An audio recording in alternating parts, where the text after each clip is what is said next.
Super star Rajinikanth జీవితం అనేది ఓ తెరిచిన పుస్తకం లాంటిదని అంటారు. తాను నటుడిగా సూపర్ స్టార్ గా ఎదగడానికి కారణం కాలమే అని ఆయన బలంగా నమ్ముతారు. కండక్టర్ గా జీవితాన్ని మొదలుపెట్టిన రజని తమిళ ప్రేక్షకుల ప్రేమతో సూపర్ స్టార్ అయ్యారు. కర్ణాటకలో పుట్టిన ఆయన తమిళనాడునే తన ఇంటి లాంటి రాష్ట్రంగా భావించారు. తమిళ ప్రేక్షకులు ఇచ్చిన ఆదరణతోనే ఆయన పాన్ ఇండియా స్టార్, అంతకు మించి గ్లోబల్ ఐకాన్ అయ్యారు. ఈ స్థాయికి రావడం రజనీకే సాధ్యమైందంటారు. నటుడిగా కాకుండా ఆయన వ్యక్తిగత జీవితం కూడా చాలా ఆసక్తికరంగా ఉంటుంది. ఒకప్పటి ఆధ్యాత్మికతకు దూరంగా రోజు మద్యం తాగుతూ మాంసాహారం తింటూ జీవించేవారట రజని. అయితే ఆ జీవితం నుంచి బయటపడటమే ఆయనలో ఆధ్యాత్మికత మార్గం అయింది. తాజాగా రజనీకాంత్ తన ఆత్మకథ రాస్తున్నారని డైరెక్టర్ లోకేష్ కనగరాజ్ తెలిపారు. కూలీ సినిమా సెట్స్ లో ఖాళీ సమయాల్లో రజనీ ఆత్మకథ రాస్తూ ఉండేవారని చెప్పాడు. రజనీ సార్ నాకు చాలా వ్యక్తిగత విషయాలు పంచుకున్నారు. 42వ ఏట నుంచి తరువాత జరిగిన కొన్ని సంఘటనల గురించి చెప్పారు. ఇవన్నీ ఇప్పటి వరకు ఎవరితోనూ పంచుకోలేదట. ఈ కథలు నాకు చాలా స్ఫూర్తినిచ్చాయి అంటూ లోకేష్ చెప్పారు. రజనీకాంత్ జీవితం, పోరాటాలు, సమస్యలు, ఎదుగుదల అన్ని చాలా మందికి కనెక్ట్ అయ్యేలా ఉంటాయని, ఆ కథలు ప్రజల్లో ప్రేరణ కలిగిస్తాయని విశ్వాసం వ్యక్తం చేశారు.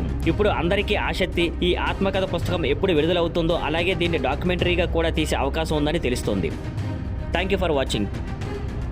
Please like, share and subscribe.